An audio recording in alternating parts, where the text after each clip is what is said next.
लोकसभा और पूरा 11 के 11 नए प्रत्याशी के रूप में दिया गया था। आठों के आठों विधानसभा में जीत हासिल हुआ और 1.5 लाख के लगभग जीत हुआ था।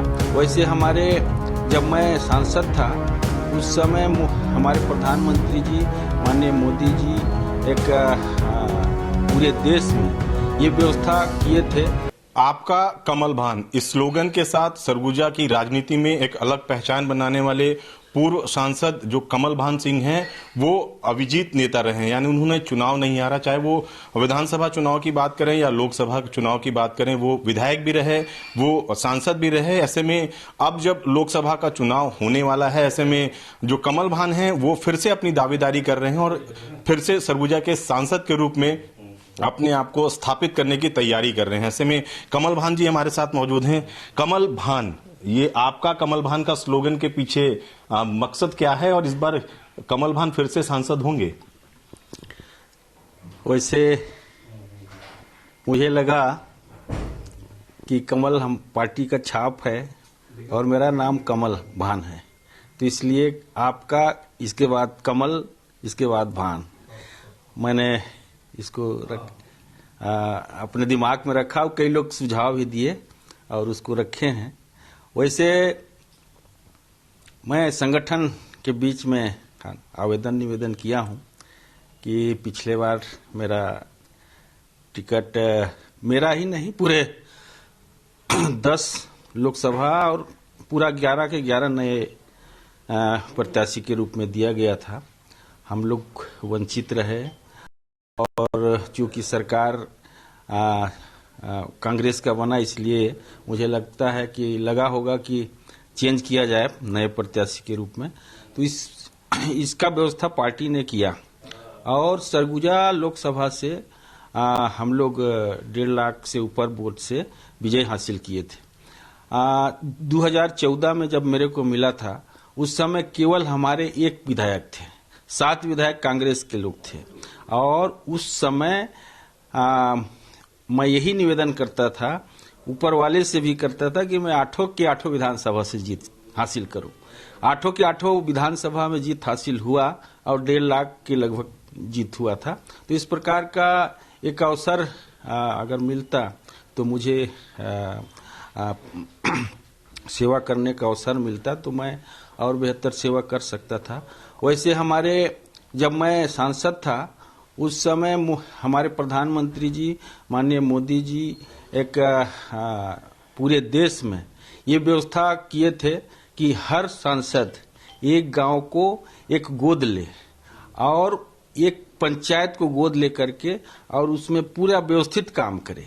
तो इस प्रकार का मैं करमाहा को लिया था और राष्ट्रपति पुरस्कार मिला तो मुझे बहुत खुशी हुआ, क्योंकि वहां जीरो था, किसी प्रकार का ना केवल मजदूर वर्ग के लोग रहे हैं और वहाँ का व्यवस्था खाली मिडिल स्कूल तक का रहा, बाकी वहाँ किसी प्रकार का विकास नहीं हो पाया था। लेकिन उनके नेतृत्व, उनके मार्गदर्शन पे और ये सुझाव को लेकर के मैं कहा एक जीरो को हीरो बनाना है और राष्ट्रपति पुरस्कार मिला तब मेरे को खुशी लगा। तो अभी बहुत सारे दावेदार हैं सरगुजा में, 8 के 8 विधानसभा आप जीत चुके हैं। अब कमल भान ही क्यों? क्या लगता है कि कमल भान को क्यों चुना जाना चाहिए? वो सांसद के रूप में क्यों दूसरों से बेहतर है? नहीं, वैसे भाई मांग करने वाले कई हैं और केवल सरगुजा से ही नहीं, पूरे 11 के 11 लोकसभा से बहुत संख्यक में मांग कर रहे हैं। यहाँ भी हमारे कम से कम मेरे को लगता है 40-50 लोग अपना जाहिर कर रहे हैं कि हम भी चुनाव लड़ें। उसमें तय करना है पार्टी को किसको अवसर देंगे। अगर मुझे अवसर मिलता है तो मैं संगठन के साथ, सत्ता संगठन के साथ मिल करके क्षेत्र का सेवा करने के लिए मैं निरंतर मैं उनके साथ हूँ, रहता हूँ। नहीं भी सांसद नहीं भी रहा तो भी रहा, आज बन जाऊंगा तो भी रहूंगा, नहीं भी बन पाऊंगा तो भी रहूंगा। संगठन के साथ जुड़ा हूँ और निरंतर क्षेत्र का सेवा, जनता का सेवा करने के लिए संकल्पित हूँ। यही को लेकर के मैं आगे बढ़ता हूँ। क्या ऐसे मुद्दे हैं जो लगता है कि इस बार भाजपा को जीत मिलेगी, क्योंकि कांग्रेस का कहना है कि वो इस बार फिर से बेहतर प्रदर्शन करेगी विधानसभा चुनाव हारने के बाद भी?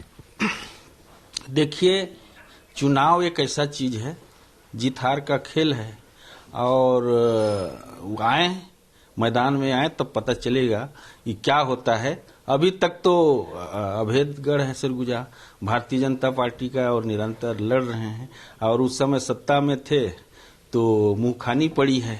इस बार देखते हैं, हम लोग भी कमर कस लिए हैं और निरंतर मोदी जी के नेतृत्व में और पूरे देश में पुनः आएंगे तो मोदी ही, और निश्चित रूप से मुझे लगता है कि सरगुजा लोकसभा भी आएगा तो भाजपा ही, और इस रूप से हम लोग पूरा दमखम के साथ और इसको किसी प्रकार का लापरवाही नहीं कर रहे हैं। और भाई चुनाव के समय अब पता चलेगा, अब अभी से बोलना ठीक नहीं है, लेकिन निश्चित रूप से भारतीय जनता पार्टी का सांसद यहां से नियुक्ति होकर के जाएगा, और पूरे छत्तीसगढ़ में इस बार लक्ष्य है देश का 400 पार, और छत्तीसगढ़ का लक्ष्य है 11 का 11।